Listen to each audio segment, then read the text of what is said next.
नमस्कार साथियों, स्वागत है आप सभी का आरएनए बाय अंकित अवस्थी पर। मैं हूं अंकित अवस्थी। आप हैं मेरे साथ में एक बहुत ही बेहतरीन विषय पर चर्चा करने के लिए। एग्जाम पॉइंट ऑफ व्यू से तो जरूरी है ही, भारत की सामरिक जरूरतों के लिए भी जरूरी है और व्यवहारिक आवश्यकताओं की भी पूर्ति करता है। आज के सेशन में हम चर्चा कर रहे हैं हाल ही में भारत के एक मंत्री के द्वारा दिए गए बयान की वजह से सुर्खियों में आए हरियाणा के गोरखपुर में लगने वाले पावर प्लांट के बारे में, जो कि न्यूक्लियर पावर प्लांट है। आज के सेशन में चर्चा करेंगे कि क्यों इसे पाकिस्तान के सीमा के नजदीक होने के कारण हमने ये टाइटल दिया है। बहुत सारी चीजें हैं इस सेशन के अंदर जो आज आपसे इस विषय पर डिस्कस होनी है। तो मैं सिलसिलेवार तरीके से आपको जो आज सेशन में बताने वाला हूं, आप चाहें तो इसका प्रॉपर तरीके से एक नोट्स बना सकते हैं। कम से कम 2-3 पेज का आपका डिटेल्ड नोट्स इसके अंदर तैयार होगा।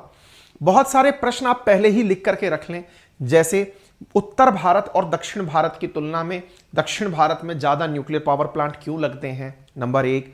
नंबर 2, इसके फायदे क्या होते हैं, नुकसान क्या होते हैं।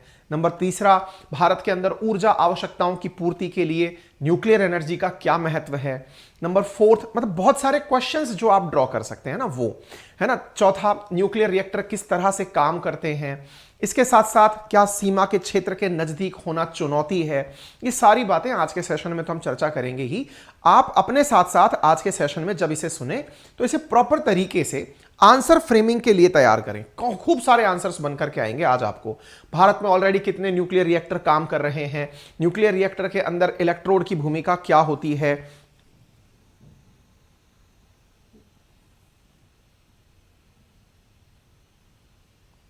चल रहा है कि बंद हो गया है?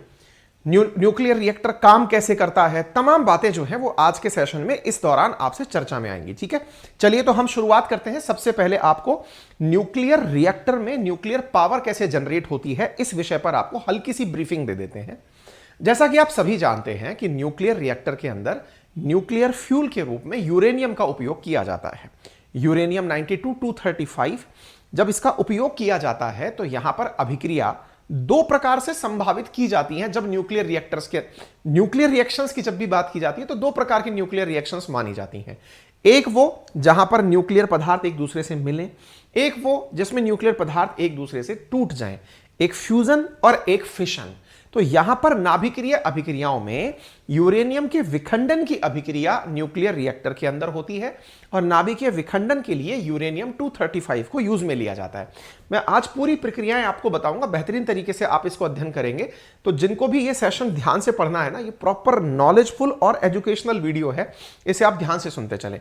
ये जो फिलहाल मैंने आपको ड्राइंग दिखाई है, इस ड्राइंग में केवल इतनी सी बात फोकस करने की है कि ये जो बिल्डिंग जैसी संरचना आपको दिख रही है, इस बिल्डिंग जैसी संरचना के अंदर, मेरा पेन यूज नहीं करने दे रहा है ये,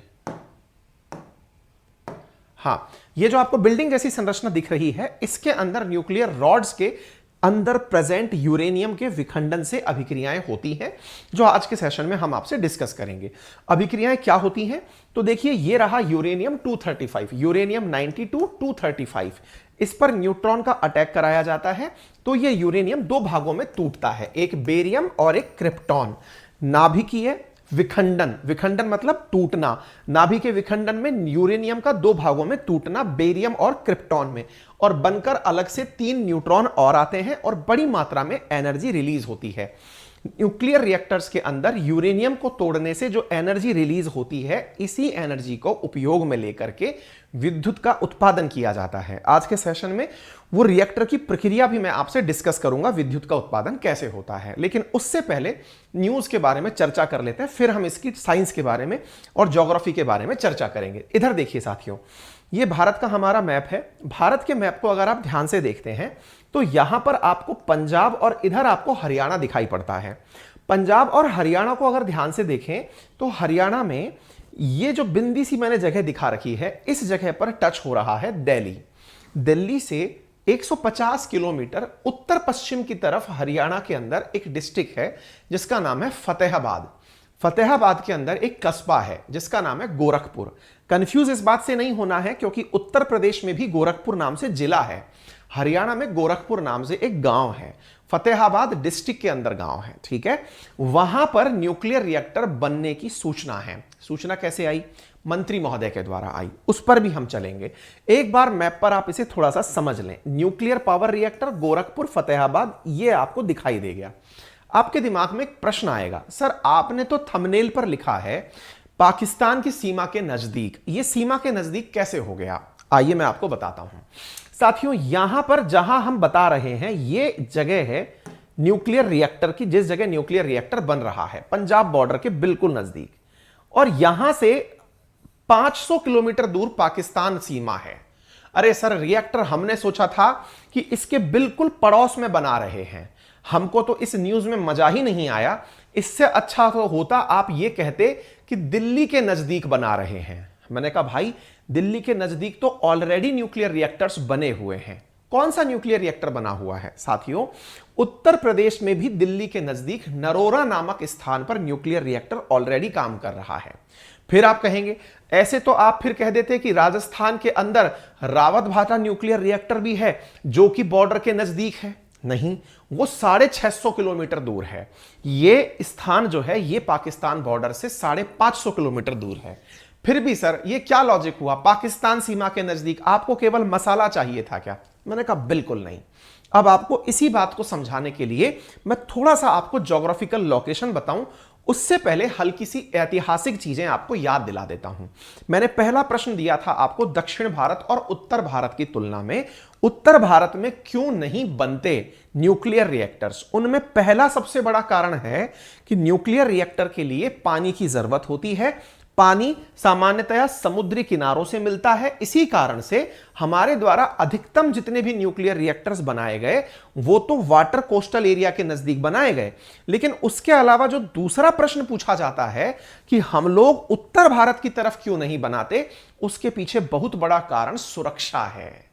यदि आपसे मैंने एक सवाल पूछा कि उत्तर भारत और दक्षिण भारत की तुलना में दक्षिण भारत में न्यूक्लियर रिएक्टर ज्यादा क्यों बनते हैं, तो आंसर पहला पानी की उपलब्धता, नंबर दूसरा यहां पर सुरक्षित स्थान तुलनात्मक ज्यादा माने जाते हैं, पाकिस्तान से रीच तुलनात्मक दूर मानी जाती है।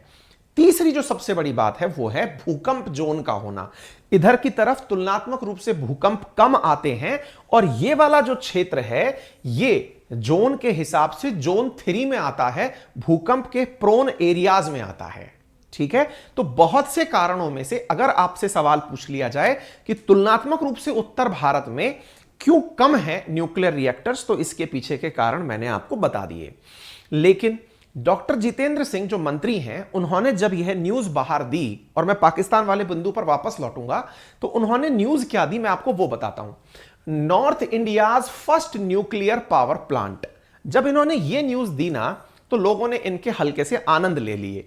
वो जो आनंद लेने वाले लोग थे वो आप ही की तरह थोड़े पढ़े लिखे लोग बाग थे। कैसे? सर न्यूक्लियर रिएक्टर में आप बोल रहे हो नॉर्थ इंडिया का पहला न्यूक्लियर पावर प्लांट, सर ये कैसे हो सकता है कि ये नॉर्थ इंडिया का पहला है? बोले क्यों? बोले सीधा सीधा हमें पता चल रहा है कि साहब नॉर्थ इंडिया में रावत भाटा nuclear power plant, Narora nuclear power plant और ये जो अब बन रहा है गोरखपुर न्यूक्लियर पावर प्लांट, ये तीन तो सीधे दिख रहे हैं कि उत्तर भारत में है। शायद मंत्री महोदय नॉर्थ को लेकर थोड़ा कंफ्यूज थे। इधर देखिए, north India first nuclear power plant. अब नॉर्थ इंडिया क्या है, मैं हल्की सी आपको ज्योग्राफी बता देता हूं। नॉर्थ और साउथ का डिस्कशन सामान्यतया ज्योग्राफी में कैसे किया जाता है? माना जाता है कि भारत को लगभग बीच में से विभाजित करती हैं सतपुड़ा और विंध्या पर्वतमालाएं और उनके बीच से बहती हुई नर्मदा नदी। यह माना जाता है कि सतपुड़ा और विंध्या के उत्तर की तरफ के हिस्से को उत्तर भारत और इनके दक्षिण की तरफ वाले हिस्से को दक्षिण भारत कहा जाता है। ऐसी स्थिति में ये वाले जो जितने भी क्षेत्र हैं, चाहे गुजरात हो, चाहे राजस्थान हो, चाहे हरियाणा हो, चाहे उत्तर प्रदेश हो, चाहे पहाड़ी राज्य हो, ये सब उत्तर भारत की श्रेणी में आते हैं। ऐसी स्थिति में गुजरात के अंदर न्यूक्लियर रिएक्टर हो, चाहे हरियाणा में हो, चाहे राजस्थान में हो, चाहे यूपी में हो, वो सब उत्तर भारत के ही न्यूक्लियर रिएक्टर कहलाएंगे। इसी वजह से मंत्री महोदय का जो ये बयान है, इस पर लोगों ने कई फिरकी भी ली कि सर उत्तर भारत का पहला कैसे हो सकता है, ये फैक्चुअली रॉन्ग है। अच्छा, लेकिन डिफेंस में भी कुछ लोग उतरेंगे। तो डिफेंस में उतरने वाले लोगों ने सीधा दिशा ज्ञान लगाया। दिशा ज्ञान क्या लगाया? दिशा ज्ञान लगाया कि साहब ये सबसे उत्तर में है। सबसे उत्तर में है का मतलब अब तक जितने भी न्यूक्लियर रिएक्टर्स हैं उनकी तुलना में ये सबसे ज्यादा उत्तर में है। बोले अब तक कितने न्यूक्लियर रिएक्टर्स हैं? इधर देखिए, आपको यहां पर काकरापार गुजरात दिखाई दे रहा है, यहां पर रावतभाटा दिखाई दे रहा है, यहां पर नरोरा दिखाई दे रहा है और यहां पर हरियाणा दिखाई दे रहा है। इसीलिए अब मैं आपको एक सवाल देता हूं, आप लोग एक प्रीलिम्स लेवल का क्वेश्चन यहीं पर लिख लें जो भविष्य में पूछा जा सकता है। चारों न्यूक्लियर रिएक्टर देकर आपसे यह पूछा जा सकता है कि इन्हें क्रम में व्यवस्थित करिए, उत्तर से दक्षिण के क्रम में व्यवस्थित करिए। ठीक है, क्योंकि मंत्री महोदय ने खुद ने उत्तर आंसर दे दिया है, यह कह दिया है कि नॉर्थ में न्यूक्लियर रिएक्टर है, तो आप खुद से मानसिक रूप से प्रिपेयर हो जाएं कि सबसे उत्तर में तो हरियाणा दिखाई दे रहा है, लेकिन फिर नरोरा, रावतभाटा, गुजरात, ये रावतभाटा और ये काकरापार, इनको अगर व्यवस्थित करने का क्रम पूछ लिया जाए कि उत्तर से दक्षिण में व्यवस्थित करें तो आपको ये याद होने चाहिए। ठीक है, इस मैप पर पूरी तरह से कहां पर कितने न्यूक्लियर रिएक्टर हैं वो हमने दर्शाए हुए हैं। मैं अगेन आपसे बोल रहा हूं, ये खबर जो मैं आपको अब पढ़ा रहा हूं इतनी कंटेंट रिच है कि आप एक एक चीज को अगर लिखने बैठेंगे 2 पेज से ज्यादा आपके आंसर बन जाएंगे। इसलिए आप इसको एज ए स्टूडेंट ज्यादा पढ़ाई करें। ठीक है ना, मैंने आपसे अगेन कहा है RNA by Ankit Awasthi sir नाम का जो ये हमारा यूट्यूब चैनल है, ये एजुकेशनल पर्पज से शुरू किया गया चैनल है। अंकित इंस्पायर्स इंडिया जो है हमारा, वो पूरे इंडियंस को अवेयर कराने के लिए कि जो दुनिया में चल रहा है अपडेटेड है, पढ़ने वाले भी पढ़ सकते हैं और आम जन भी सुन सकते हैं, लेकिन इसका मेजर फोकस स्टूडेंट्स को है। इसीलिए मैं प्रीवियस ईयर क्वेश्चंस भी आपको इनमें शो करता हूं। एक चीज और मैं आपको यहां बताना चाहूंगा, अब ये जब जानकारी मैंने आपको दी तो अभी भी आपके दिमाग में एक प्रश्न बचा रहेगा, आपने पाकिस्तान की सीमा क्यों लिखी? अब मैं उसका भी आंसर दे देता हूं। देखिए, असल में पाकिस्तान की सीमा के पीछे का जो लॉजिक है ना वो ये है, 1971 में पाकिस्तान ने एक ऑपरेशन चलाया था। उस ऑपरेशन का नाम था ऑपरेशन चंगेज। ऑपरेशन चंगेज क्या था? आपको याद होगा, भारत और पाकिस्तान के बीच 1971 में एक युद्ध हुआ था। भारत पाकिस्तान के इस युद्ध के माध्यम से बांग्लादेश एक नए देश के रूप में निकल कर आया था। ऐसी स्थिति में पाकिस्तान ने भारत के ऊपर हवाई हमले किए थे। हवाई हमले जब किए थे ना, तो अब मैं आपको इसीलिए इस बात को बताया हूं पाकिस्तान के नजदीक होने का क्या लॉजिक है। तो मेरे प्यारे साथियों, जब ऑपरेशन चंगेज लॉन्च हुआ था उस दौरान पाकिस्तान के हवाई हमले उत्तर प्रदेश में, ये आपको दिल्ली दिखाई दे रहा है, दिल्ली के इधर की तरफ स्थित है आगरा, ये रहा आगरा। आगरा के एयरबेस पर 16 गोले आकर गिरे थे। फाइटर जेट्स पाकिस्तानी अंदर घुस करके यहां गोले गिराए थे। अगर आपने अभी मेरी बात को ध्यान से सुना तो मैंने आपसे कहा कि यह पाकिस्तान की सीमा के नजदीक है, पैदल चल के नहीं जाना। फाइटर जेट्स के नजदीक कितना है इस आधार पर कैलकुलेट किया जाता है। बोले क्या बात कर रहे हो? हाँ, 1971 में आगरा में आकर गोले गिरे थे। मैंने कहा 16 गोले। मैंने कहा जी हां। और तो और ताजमहल को उस युद्ध के दौरान हरे कपड़े से ढककर रख दिया गया था। पूरी तरह से हरे कपड़े बिछा दिए गए थे ताजमहल के ऊपर। बोले ऐसा क्यों? क्योंकि पाकिस्तान की एयरफोर्स ताजमहल पर गोले गिराना चाहती थी ताकि भारत को टूरिस्ट डेस्टिनेशन के रूप में ताजमहल हमेशा के लिए खत्म हो जाए। हरा कपड़ा क्यों लगाया? हरा कपड़ा इसलिए लगाया क्योंकि उसके आसपास का जो ताजमहल का क्षेत्र है वो ग्रीनरी वाला एरिया है। ताजमहल बहुत ऊंचाई से भी आसानी से पहचान में आ जाता है सफेद होने के कारण। इस वजह से उसको हरा कपड़ा पहना करके इस तरह ढक दिया गया कि यह पहचान में ही नहीं आया कि ग्रीनरी कहां तक है और ताजमहल कहां पर है। इस वजह से ताजमहल बच सका था। अब कुछ समझ में आ रहा है? जब मैंने यह बोला कि यह पाकिस्तान की सीमा के नजदीक है, इसका अर्थ यह हुआ कि हम यहां पर रिएक्टर बना करके एक अपने आप में यह भी कॉन्फिडेंस डेवलप कर रहे हैं कि हम अब अपनी सुरक्षा व्यवस्थाओं को लेकर इतने मुस्तैद हैं कि हम अपने आप को बचा सकेंगे। आप में से कुछ लोग पूछ सकते हैं, सर फिर तो यह ज्यादती है। न्यूक्लियर रिएक्टर आपने अगर बॉर्डर पर बना दिया तो ये तो तुलनात्मक रूप से बहुत नजदीक है। और ऐसी स्थिति में कभी कोई गोला आकर फट गया तो न्यूक्लियर रिएक्टर तो न्यूक्लियर बॉम्ब बन जाएगा। मैंने कहा बहुत सही सोच रहे हैं आप, और न्यूक्लियर रिएक्टर न्यूक्लियर बॉम्ब बन जाएगा, इससे तो सर चिंता होनी चाहिए, हमें टेंशन हो जानी चाहिए, अब तो बिल्कुल ही डर जाना चाहिए हमें। मैंने कहा बिल्कुल सही सोचते हैं आप, गलत सोचते हैं आप। क्यों गलत सोचते हैं? जितनी चिंता आपको है उससे कहीं ज्यादा तो चिंता दिल्ली को होनी चाहिए। बोले क्या बात कर रहे हो, क्या हमारी जान कम कीमती है क्या? अजी नहीं, आप ही से सटा हुआ बॉर्डर दिल्ली का है, 150 किलोमीटर दूर दिल्ली है, दिल्ली से ही तो यह डिसीजन होगा कि पाकिस्तान से कब युद्ध करना है। बोले मतलब? अरे दिल्ली ने तो अपनी बगल में न्यूक्लियर बॉम्ब बिठा के रख लिया है, ऐसे समझिए। इसका मतलब सर दिल्ली भी नहीं डर रहा। दिल्ली से मतलब केजरीवाल की बात नहीं हो रही है, मतलब केंद्र सरकार की बात हो रही है। बोले केंद्र सरकार? सर इस समय जो केंद्र सरकार ने काम किया है दिल्ली की बगल में न्यूक्लियर रिएक्टर बनाने का, ये तो न्यूक्लियर बॉम्ब के नजदीक बसने जैसा काम है। मैंने कहा जनाब आप जब इतनी ही चिंता कर रहे हैं तो थोड़ा और अपडेट हो जाइए इतिहास से। भारत ने अपनी सुरक्षा व्यवस्थाओं को बहुत मजबूत करने के लिए S-400 जैसी जो एंटी मिसाइल सिस्टम खरीदी हैं, जिनकी प्रिसीजन एक्यूरेसी 90% से ऊपर है, वो असल में इसीलिए खरीदी गई हैं कि दुश्मन का पक्षी भी इंडिया बॉर्डर पर ना आ पाए। आप तो फ्लाइट की बात कर रहे हैं, 1971 का सीन अलग था, अब का सीन बिल्कुल अलग है। इस समय आप बॉर्डर पर उड़ तक नहीं सकते, आप तो अंदर आने की बात कर रहे हैं। संभवतया आपको यह बात समझ में आ गई हो। और बाकी तो इस बात से आश्वस्त हो जाइए कि यदि आपको यह लगता है कि यहां होकर टेंशन होगी तो इससे ज्यादा टेंशन पाकिस्तान को होनी चाहिए, क्योंकि गलती से इधर कुछ भी करने की हिमाकत की तो भारत को तो इनका पूरा एक एक ठिकाना पता है, छेद कर देंगे। समझ गए? लोड मत लीजिए आप। फिलहाल के लिए आपने इस स्थिति को समझ लिया और जान लिया, मैंने आपका भय भी क्रिएट कर दिया और आपको क्लियर भी कर दिया। थोड़ा आगे बढ़े। चलिए, तो हमने फतेहाबाद डिस्ट्रिक्ट कर ली चर्चा, न्यूक्लियर पावर प्लांट की बात कर ली, मंत्री जी का भाषण सुन लिया, नॉर्थ इंडिया के न्यूक्लियर पावर प्लांट की इन्होंने बात की थी।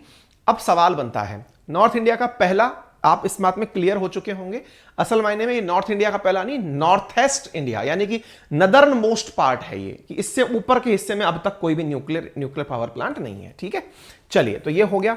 सर क्या अभी अनाउंस हुआ है क्या ये? नहीं, तो सुर्खी में क्यों आया है? बस यूं ही आ गया। कहना क्या चाहते हो?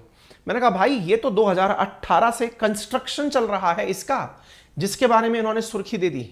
2018 से कंस्ट्रक्शन चल रहा है? मैंने कहा हाँ 2018 से कंस्ट्रक्शन चल रहा है, और अब क्या है? मैं कहा बस यूं ही सुर्खियों में आना था, आ गए। 2025 में बनके तैयार होगा, 2018 से चल रहा है। और इंटरेस्टिंग बात, जब मनमोहन सिंह जी की सरकार थी उस समय इसका फाउंडेशन स्टोन रखा गया था। क्या समझ पा रहे हैं आप? हरियाणा में मतलब पूरे केंद्र में जब मनमोहन सिंह जी की सरकार थी उस समय इसका फाउंडेशन यानी कि आधारशिला रखी गई थी। हालांकि वो बात सही है कि उनकी केवल आधारशिला ही रखी रह गई, क्योंकि हरियाणा में इसका प्रोटेस्ट होना शुरू हो गया था।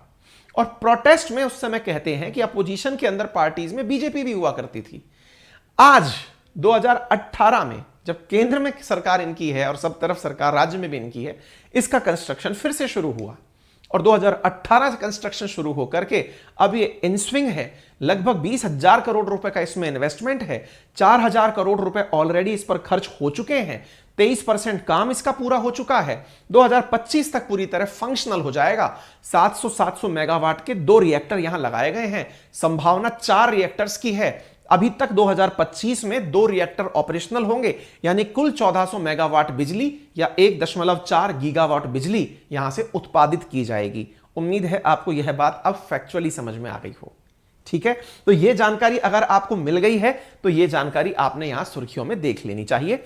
दक्षिण भारत, उत्तर भारत क्लियर हो गया, ये सारे रिएक्टर्स के मैप हो गए। अब मैंने जैसा आपसे कहा है, ये सवाल कितने इंपॉर्टेंट हैं इसको जानने के लिए थोड़ा सिलेबस जान लीजिए। सिलेबस जानकारी के अंदर जीएस पेपर 3 के अंदर अगेन यह बहुत मायने रखता है, क्योंकि टेक्नोलॉजी के अंदर यह बहुत मायने रखता है और सिक्योरिटी में भी यह टाइटल बहुत मायने रखता है। प्रूव करने के लिए प्रीवियस ईयर क्वेश्चंस आप देख लीजिए। मेरे बहुत से साथी ऐसे हैं जो डिफेंस सर्विसेज की तैयारी कर रहे हैं। एनडीए के अंदर यह क्वेश्चन 2021 में पूछा गया है, nuclear energy is generated by. ठीक है, आपके सामने 4 ऑप्शंस हैं जिनको आप कर पाएंगे। ये सारी चीजें जो यहां लिखी हैं, ये सेशन पूर्ण होने के बाद मेरे टेलीग्राम चैनल अंकित अवस्थी सर, जिस पर ब्लू टिक लगा हुआ है, वहां मिल जाएंगी। तो आप लिखने की जल्दी ना करें, ना ही स्क्रीनशॉट लें, केवल जान लें कि हाँ, इसके अभ्यास के लिए भी मैंने प्रश्न दिए हैं, ये विश्वास पैदा करने के लिए कि इस कंटेंट से रिलेटेड सवाल एग्जाम्स में पूछे जाते हैं। Which of the following combination of nuclear power plant and state is wrong? आप यहां पर देख सकते हैं 4 ऑप्शंस। अगेन आपको न्यूक्लियर पावर प्लांट से झारखंड पीसीएस के अंदर 2021 में पूछे गए हैं। मतलब कौन से राज्य के अंदर कौन सा न्यूक्लियर पावर प्लांट है। जैसे कलपक्कम को कर्नाटका में लिखा हुआ है, जो कि असल में तमिलनाडु में है, यानी राज्य के अंदर। उदाहरण के लिए कल को हो सकता है पेपर में यही पूछ लिया जाए कि गोरखपुर न्यूक्लियर पावर प्लांट कौन से राज्य में है। आप आंख मूंद कर उत्तर प्रदेश कर देंगे, क्योंकि दिमाग में गोरखपुर योगी आदित्यनाथ के कारण उत्तर प्रदेश वाला ही आता है। वास्तविकता में ये यूपी की जगह हरियाणा का गोरखपुर होगा। उम्मीद है अब आप अच्छे से समझ पाए होंगे।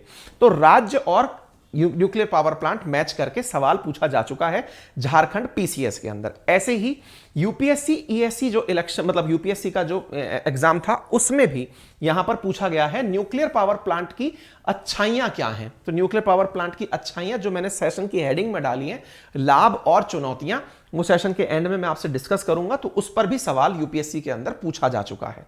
उम्मीद है कि आप लोगों को इस पूरी प्रक्रिया से यह विश्वास तो पनप गया होगा कि ये जानकारी जो भी जारी की जा रही है, ये परीक्षार्थियों के हित में है। आगे बढ़ते हैं। अब यहां पर आप एक चीज देखते हैं, और वो क्या है, गोरखपुर हरियाणा के अंदर 700 मेगावाट के 2025 तक 2 रिएक्टर बनकर तैयार हो जाएंगे। अब आप इधर देखिए, GHAVP1। अब ये GHAPV1 असल में क्या है? तो G stands for Gorakhpur, H stands for Haryana, A stands for अणु, और V स्टैंड्स फॉर विद्युत, और P स्टैंड्स फॉर परियोजना। यानी कि ये शब्द जो आपको अंग्रेजी के दिख रहे हैं, ये असल में हिंदी शब्दों के प्रथम लेटर हैं, प्रीफिक्स हैं। गोरखपुर हरियाणा अणु विद्युत परियोजना 1, गोरखपुर हरियाणा अणु विद्युत परियोजना 2। उम्मीद है ये जानकारी भी क्लियर हो गई होगी। अब यहां पर जानकारी को हमने मैप पर चेक कर लिया। ये रहा हरियाणा, जहां पर संभावित है 4 न्यूक्लियर रिएक्टर। सर ये येलोइश मार्क क्यों लगा रखा है? ये दिखाने के लिए कि भूकंप के जोन 3 जोन में आता है। भूकंप के लिए सबसे खतरनाक जोन 5 माना जाता है। जोन 5 में एक भी न्यूक्लियर रिएक्टर नहीं है। ठीक है, जोन 3 के अंदर यह न्यूक्लियर रिएक्टर है। इस वजह से थोड़ी टेंशन लोगों के मन में आई है। लेकिन इस बात के लिए भी आश्वस्त हो जाइए कि काकरापार गुजरात भी जोन 3 रेंज के अंदर है। और जब ये न्यूक्लियर रिएक्टर बनाए जाते हैं तो इस खूबसूरती से बनाए जाते हैं कि इनके ऊपर जोन 3 लेवल के जब भूकंप आएंगे तो उनका असर नहीं होगा। ठीक है, अच्छा, अब आपके दिमाग में एक बेसिक सवाल बनेगा, वन लाइनर। सर भारत में कितने न्यूक्लियर रिएक्टर हैं? देखिए, इसको लेकर के विकिपीडिया में अलग जानकारी है। मंत्री महोदय ने जो संसद में जानकारी दी, आप वो जान लें। इधर देखिए, पीआईबी के माध्यम से खबर है, और वो खबर ये है, डॉक्टर जितेंद्र सिंह जो यूनियन मिनिस्टर हैं, साइंस एंड टेक्नोलॉजी के राज्य मंत्री हैं, उन्होंने कहा कि 22 nuclear power reactor operational in the country. बस इस वजह से आप इस फैक्ट को अपने दिमाग में बिठा लें कि देश में इस समय 22 न्यूक्लियर रिएक्टर ऑपरेशनल हैं, यानी कि काम कर रहे हैं।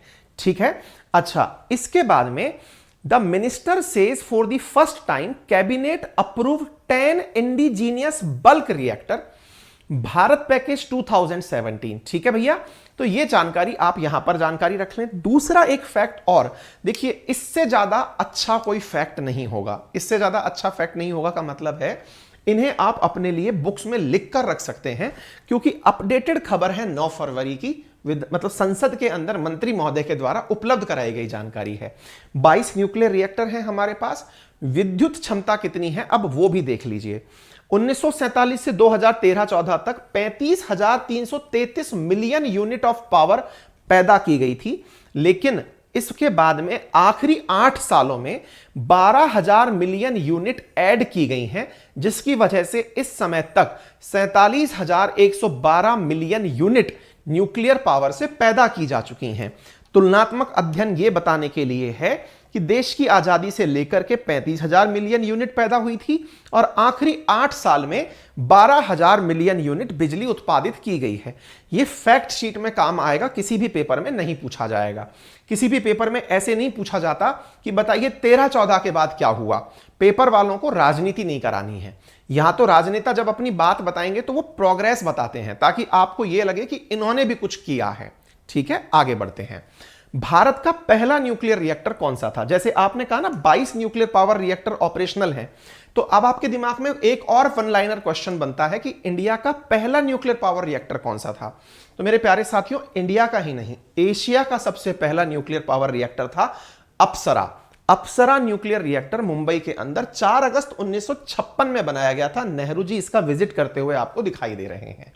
ठीक है, तो इस तरह से आप याद रख सकते हैं कि न्यूक्लियर रिएक्टर पहला अप्सरा रिसर्च रिएक्टर मुंबई के अंदर 1956 में एशिया का पहला न्यूक्लियर रिएक्टर था।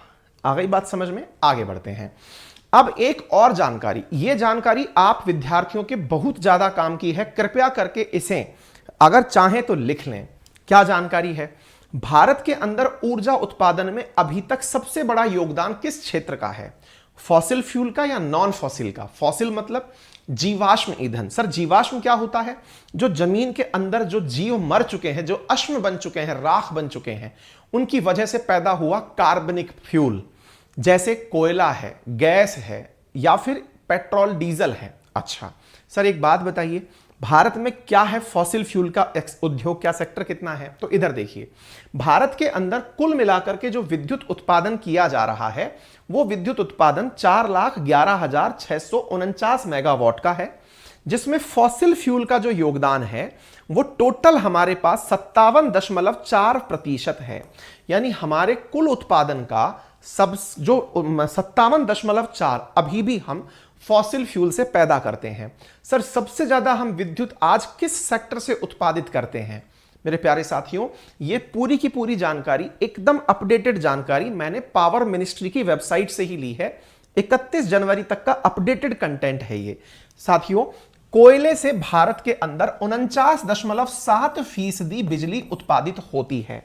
ये नंबर 1 पर आप लिख कर रख सकते हैं। ठीक है, सबसे ज्यादा विद्युत उत्पादन कोयले से 49.7% होता है। इसके अलावा अगर हम नॉन फॉसिल फ्यूल की बात करते हैं तो जल विद्युत, अब देखिए यानी बिजली से विद्युत का उत्पादन, यह 11.4% होता है। अगेन फॉसिल फ्यूल से 57.4, नॉन फॉसिल से इधर आपने देखा 11.4, हाइड्रो पावर से, विंड सोलर से 29.5, लेकिन इसमें विंड 10.2 है और सोलर 15.1 है। तो अब फैक्ट की शीट के अंदर आप क्या अपडेट करेंगे? यह भी कई बार पेपर में सवाल पूछ लिया जाता है, विद्युत उत्पादन का क्रम बताइए। तो सबसे नंबर 1 पर कोयला आता है, उसके बाद नंबर 2 पर सोलर आता है। मैं अगेन आपसे क्या बोल रहा हूं, यह सारी जानकारी कई जगह गलत दी हुई है। केवल एक ही ऑफिशियल वेबसाइट है पावर मिनिस्ट्री केंद्र की, जहां से आप इस जानकारी को एकदम ऑथेंटिकेट 31 जनवरी का अपडेटेड ले सकते हैं। उस जानकारी में नंबर 1 पर कोयला है, नंबर 2 पर सोलर है। बहुत सी पुरानी ज्योग्राफी की किताबों में विंड एनर्जी को नंबर 2 पर दिया हुआ है। मैं इसलिए कह रहा हूं, करेक्ट योरसेल्फ। ठीक है, सोलर एनर्जी नंबर 2 पर है, विंड एनर्जी नंबर 3 पर नहीं 4 पर है। इससे ज्यादा एनर्जी हम हाइड्रो से पैदा कर रहे हैं। ये वो सोर्सेज हैं जो पॉल्यूशन नहीं फैलाते। यानी सोलर के बाद हाइड्रो जो है वो 3rd पर आता है और नंबर 4 के बाद विंड जो है वो, मतलब विंड 4 पर आता है, हाइड्रो 3 पर आता है। परसेंटेज आपके सामने है। 5वां जो सोर्स है वो न्यूक्लियर एनर्जी का है, नाभिकीय ऊर्जा का है। और नाभिकीय ऊर्जा जो हमारे कुल उत्पादन का है वो 1.6% है as per power ministry website. अब अगर उस पर भी गलत जानकारी है तो फिर तो सरकार जिम्मेदार है, आप RTI लगाकर पूछ सकते हैं। ठीक है, उम्मीद है आपको यह जानकारी पता चल गई हो। बहुत जगह कंफ्यूजन की स्थिति बनती है सोलर और विंड को लेकर के, बहुत सी जगह किताबों में, जो पुरानी ज्योग्राफी की किताबें हैं, क्योंकि इन दिनों इंडिया में सोलर कैपेसिटी बहुत ज्यादा इंस्टॉल की गई है, इस वजह से यह कैपेसिटी चेंज हो गई है। ठीक है बेटा, अच्छा तो उम्मीद है यहां तक जानकारी समझ में आ गई हो। हम गोरखपुर की बात कर रहे थे, ये वैसे मैंने बात बता दी। केंद्र का हरियाणा को तोहफा है, इस प्रकार से इसे प्रेजेंट किया गया है। आपको राजनीति से मतलब नहीं होना चाहिए। मंत्री जी ने कहा कि अब तक तमिलनाडु और आंध्र प्रदेश जैसे राज्यों में ही लगता था, अब हरियाणा में भी लग गया है, तो इसमें कोई नई बात नहीं है। उत्तर प्रदेश में भी लग चुका है, राजस्थान में भी है, गुजरात में भी है। ये थोड़े से इस वजह से कहा जा सकता है कि मंत्री महोदय को हो सकता है कि अज्ञान रहा हो, इस बात का पता ना रहा हो, उन्होंने इस बात को शायद इस वजह से बोल दिया हो कि हमने सबसे उत्तरी किनारे पर लगा दिया है, जबकि इनकी इस बात में तार्किकता नहीं है। ठीक है, आगे बढ़ते हैं। तो ये बात आपने देख ली, हमें राजनीति में नहीं जाना है, हम तो केवल मुद्दे की बात कर रहे हैं जो बात आपके सामने है। ठीक है साहब, ये देश के अंदर पूरे न्यूक्लियर रिएक्टर्स हैं, कहां कहां पर कौन कौन से हैं, ये सारे हमने आपको ऑन पेज दिखा दिए हैं। ये तस्वीर भी आपको मिल जाएगी सेशन पूरा होने के बाद। चलिए आगे बढ़ते हैं। इसको बनाने में किसका योगदान लिया जा रहा है? तो सार्वजनिक क्षेत्र के उपक्रमों का योगदान लिया जाएगा, जैसा इसमें कहा गया है। गोरखपुर हरियाणा अणु विद्युत परियोजना। अब यहां पर एक कंसेप्ट की बात करते हैं, और वो कंसेप्ट क्या है? ये nuclear reactor pressurised heavy water reactor है। कृपया करके इस फैक्ट को भी आप अपने लिए एक इंपॉर्टेंट फैक्ट के रूप में याद करें। फैक्ट क्या है? ये reactor pressurised heavy water reactor है। अब जैसे ही मैंने ये बात बोली, आपके दिमाग में एक प्रश्न खड़ा हुआ, प्रेशराइज्ड हैवी वाटर ये क्या होता है? बहुत बढ़िया, यहीं से आपको मैं एक और कंसेप्ट सिखा रहा हूं। रिएक्टर दो प्रकार के होते हैं, एक होता है लाइट वाटर रिएक्टर और एक होता है प्रेशराइज्ड वाटर रिएक्टर। सर इन दोनों में क्या अंतर होता है? जो आप और हम पानी पीते हैं ना, वो लाइट वाटर है। पानी की, अब मैं जो फैक्ट बोल रहा हूं आप इसे लिख लीजिएगा, पानी की 7000 बूंदों में से एक बूंद हैवी वाटर की होती है। दिमाग थोड़ा सा झन्ना जाएगा। एक बूंद हैवी वाटर की होती है, मतलब ये पानी जो है उसका फॉर्मूला असल में जो आप सुनते हैं दैट इज H2O, ये लाइट वाटर का फॉर्मूला है। अगर हाइड्रोजन के समस्थानिक आइसोटॉप्स, जिसमें ड्यूटेरियम और ट्रिटियम का नाम भी आता है, अगर आप हाइड्रोजन की जगह यहां पर ड्यूटेरियम लिख देते हैं, D2O कर देते हैं, तो ये वाटर हैवी वाटर कहलाता है। हैवी वाटर यूज किया जाता है न्यूक्लियर रिएक्टर्स में दो पर्पज से, एक मॉडरेटर और एक कूलेंट। अब ये मॉडरेटर और कूलेंट क्या होते हैं? न्यूक्लियर रिएक्टर में जब नाभिकीय विखंडन होता है, यूरेनियम फटता है, तो फटने से बड़ी मात्रा में एनर्जी बाहर निकलती है। एनर्जी निकलती है तो उसे कंट्रोल उदय कहना पड़ता है। कंट्रोल वो जो कंट्रोलिंग रॉड्स आप लोग लगाते हैं, उसके अलावा भी एक मध्यस्थ की आवश्यकता होती है, जिसे मॉडरेटर कहा जाता है, कि यह कहीं ऐसा ना हो कि यह अभिक्रिया असीमित तरीके से फैलने लग जाए। इसके अतिरिक्त उस पूरे न्यूक्लियर रिएक्टर में जबरदस्त गर्मी पैदा हो जाती है, उसे कंट्रोल करने के लिए पानी के रूप में ठंडक देने की आवश्यकता होती है, और वो पानी हैवी वाटर यूज किया जाता है। अब दिमाग में सवाल आएगा, सादा पानी में और हैवी वाटर में ऐसा क्या फर्क है जिसकी वजह से हैवी वाटर यूज किया जाता है? सर जब आपने ये कहा कि 7000 बूंद में से एक बूंद हैवी वाटर की होती है, इसका मतलब तो हैवी वाटर बनाना भी एक अपने आप में रिएक्शन होती होगी। जी हां, भारत में हैवी वाटर बनाने के भी संयंत्र भारत सरकार के द्वारा लगाए हुए हैं। अच्छा, तो सर इस सेशन में हम जो यूज कर रहे हैं वो प्रेशराइज्ड हैवी वाटर रिएक्टर है। मैंने कहा जी हां। सर ये होता क्या है और क्या अंतर होता है? मैंने कहा जरूर बताऊंगा, लेकिन उससे पहले न्यूक्लियर रिएक्टर काम कैसे करता है वो जान लीजिए। चलिए मैं आपको थोड़ा सा न्यूक्लियर रिएक्टर का एक वीडियो दिखाता हूं, उससे आप समझ पाएंगे। देखिए सिंपल तरीका है। अगर आप में से किसी ने स्वदेश फिल्म देखी है, तो स्वदेश फिल्म जो शाहरुख खान की फिल्म है, जिसमें स्वदेश के अंदर वो बिजली पैदा करने का एक काम करते हैं, और वो क्या करते हैं, पानी के तेज फ्लो से एक टरबाइन घुमाते हैं और बिजली का उत्पादन हो जाता है। अगर आपको वो फिल्म याद आ रही है तो बेहतर है, नहीं आ रही है तो केवल इस बात में से इतना सा शब्द निकाल लीजिए कि टरबाइन घुमाकर बिजली पैदा करनी है। अब टरबाइन घुमाएगा कौन? बस सारी लड़ाई इसी बात की है। अगर टरबाइन गिरते हुए पानी ने घुमा दिया तो आप इसे हाइड्रो एनर्जी कहते हैं। अगर उस टरबाइन को हवा ने घुमा दिया तो आप उसे विंड एनर्जी कहते हैं। अगर इस टरबाइन को सोलर से पैदा हुई एनर्जी ने घुमा दिया तो आप उसे सोलर एनर्जी कहते हैं। यदि इस टरबाइन को कोयले से पैदा हुई भाप ने घुमा दिया तो आप उसे कोल एनर्जी कहते हैं। बोले सर इसका मतलब सारी कृपा जितनी भी हैं वो इस जगह आकर अटक जाती हैं क्या, टरबाइन पर? मैंने कहा जी हां।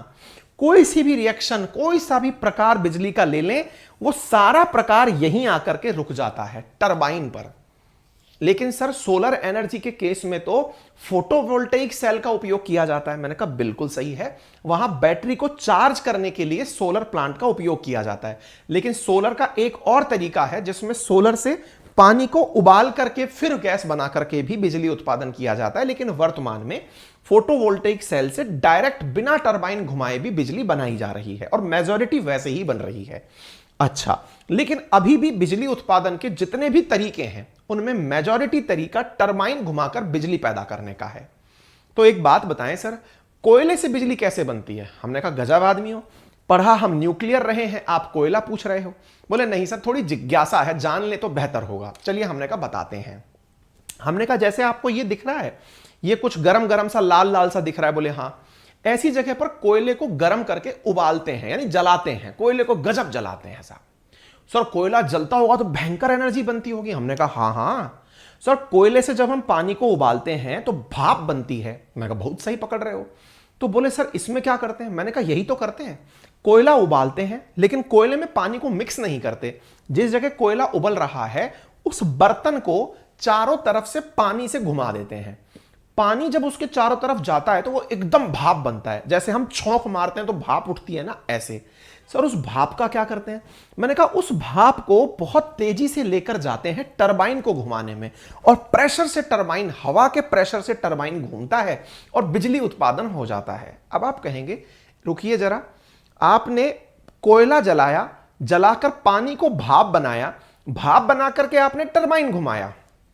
ये तो वही बात है कि बंदर को भले ही इंसानों के कपड़े पहना दो लेकिन वो गुलाटी ही मारेगा। हमने कहा बहुत सही जा रहे हो।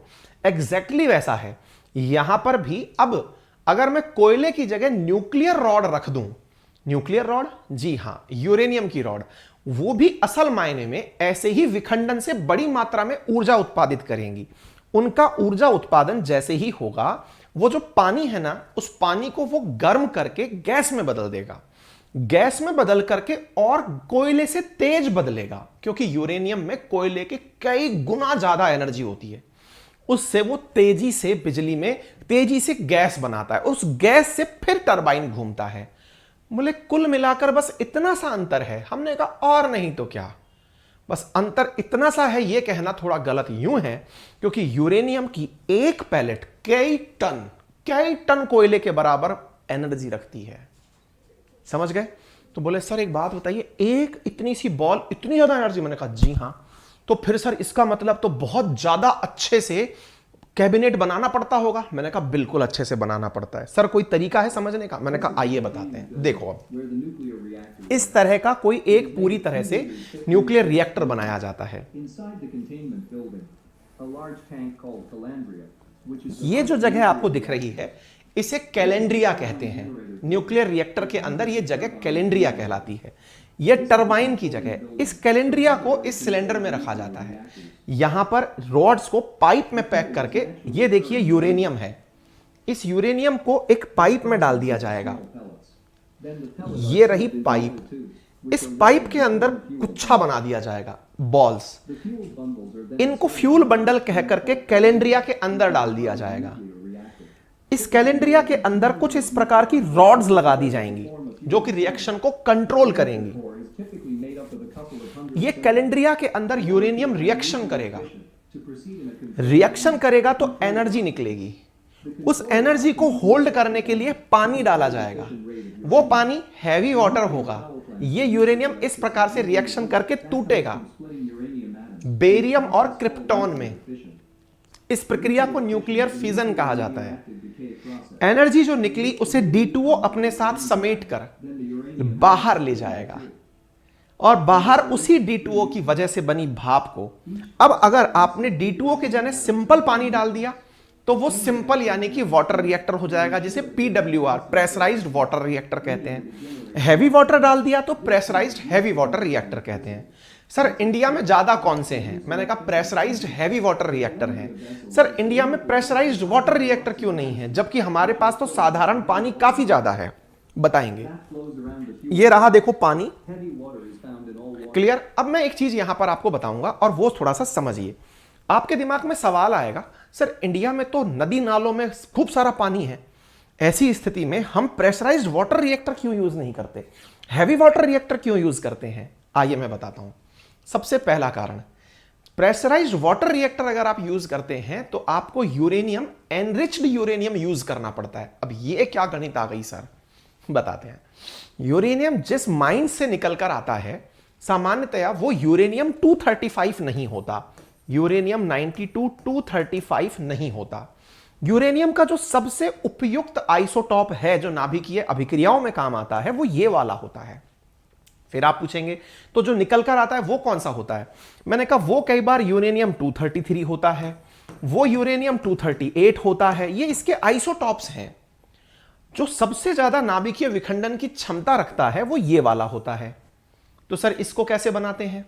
हमने कहा इसको बनाने की प्रक्रिया बाकी बचे यूरेनियम से, बोले कितना होता है, मतलब जो आप खान से निकालते हैं ना, खनिज से जो निकालते हैं, उसमें से 0.7% 0.7% ही यूरेनियम 235 होता है। 0.7%। हमने कहा जी हां, इतना कम? मैंने कहा बिल्कुल। तो इतना कम अगर है तो इसका काम कैसे लेंगे? हमने कहा हमने भी तो यही कहा। प्रेशराइज्ड हैवी वाटर के अंदर अगर आपको रिएक्शन करने के लिए रिएक्टर चलाना है तो वो रिएक्टर इतने % यूरेनियम पर भी काम कर लेता है। बोले क्यों? हमने कहा D2O जो है ना वो पूरी एनर्जी को अवशोषित करने की क्षमता रखता है, ट्रांसफर करने की क्षमता रखता है। अच्छा, न्यूट्रॉन का एब्जॉर्प्शन बढ़िया करता है। वहीं पर अगर मैंने सिंपल वाटर रिएक्टर यूज किया होता तो ये जो 235 वाला सिस्टम मैं आपको दिखा रहा हूं, इसमें परसेंटेज की मात्रा 0.7 से बढ़ाकर 3 से लेके 4% करनी पड़ती। यानी प्रेशराइज्ड हैवी वाटर तो काम कर जाएगा सिंपल यूरेनियम की परसेंटेज पर भी, लेकिन अगर आपको PWR यूज करना है, केवल pressurised water, heavy water use नहीं, सिंपल वाटर यूज करना है जो हमें नदी नालों में मिलता है, उसके लिए यूरेनियम की कंसंट्रेशन ज्यादा चाहिए और वो महंगी पड़ती है। तो तुलनात्मक रूप से सस्ता काम क्या है? सस्ता यूरेनियम यूज करो, पानी बाहर से बना लो, बना करके रिएक्टर चला लो। यही कारण है कि इंडिया के अधिकतम जो न्यूक्लियर रिएक्टर हैं ये प्रेशराइज्ड हैवी वाटर रिएक्टर हैं, प्रेशराइज्ड वाटर रिएक्टर नहीं है, यानी सामान्य पानी यूज में नहीं लिया जाता। बाय द वे, अगर आपको ये पूरी जानकारी समझ में आ गई हो तो बेहतर है। मैंने पूरी जानकारी आपके पास कंपैरेटिव तरीके से 3 से 5%, 0.7% वाटर H2O ये लिख दिया है। एक और अंतर इतना सा जान लीजिए, हैवी वाटर के अंदर मॉडरेटर और कूलेंट आपस में मिक्स नहीं होते हैं, अर्थात जो एनर्जी निकली उसको मॉडरेटर ने कंट्रोल किया, लेकिन कूलेंट के साथ जो उसको ठंडा कर रहा था उससे मिक्स नहीं किया जाता। जबकि प्रेशराइज्ड वाटर के केस में कूलेंट और मॉडरेटर एक साथ ही बाहर आउटलेट से निकलते हैं। उन्नत किस्म का कौन सा माना जाएगा? टेक्नोलॉजी के हिसाब से प्रोग्रेसिव किसे माना जाएगा? तो PWR को माना जाएगा। इंडिया में PWR नहीं है। मतलब अगर हमारे पास यूरेनियम हमें एनरिच्ड लेवल का मिलने लग जाएगा तो सोचिए ना, हम सीधा पानी यूज करके टेक्नोलॉजी कितनी अच्छी कर देंगे। फिलहाल स्थितियां ये हैं कि हमारे पास बड़ी मात्रा में यूरेनियम है नहीं, इसलिए हम कम यूरेनियम की मात्रा से हैवी वाटर यूज करके रिएक्टर्स चला रहे हैं।